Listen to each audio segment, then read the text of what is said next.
exactly. But to finally make that move, do you think that your dad passing made you look at things a different way and allowed you to make that kind of super bold move? So I was really big on not listening to my dad when it came to business, because my dad thought I was like the greatest thing ever, and I'm not the greatest. Like he had this like super pride in me that was like just probably unwarranted. He just thought I was really good, and he would always encourage me to stand up for myself. And I told this to I think I told this to Aubrey Sitterson, that after WrestleMania in Miami with Big Show, he told me you should ask for time off or your release, because you can leverage it. You know, like, oh, we don't want to upset Cody. You know what I'm saying? Like, right.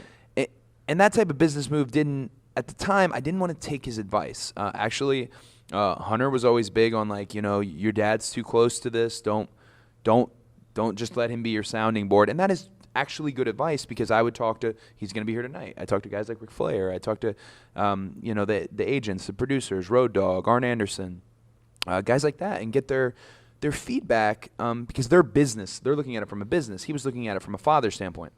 Fast forward to now, he was right. Like. And it sucks, because, like, I wish I had taken the advice then, but he was right about, maybe not about leveraging, but he was right about being happy. He's like, it's one of those things where you complain, and then finally you say, like, hey, if you're not happy, do something about it. And I wasn't happy. So he was right, and the hardest part of the year was essentially having multiple funerals, because we have a memorial for my dad, that the entire NXT and Performance Center comes to, and the elite industry, you know, like, is out sitting in front of me as I'm giving this eulogy about my dad, and that's something that you have to do when someone passes away. You have to make the best to honor them and not just be sad on that day. But then, we're gonna do this tag team tournament, and we'd like you to come speak at the end. And I'm like, well, it's essentially another eulogy. And then, you know, like, we're making the statue of him, and all these wonderful things. But the whole time I was doing it, I thought, God, like, why didn't I just take this year off?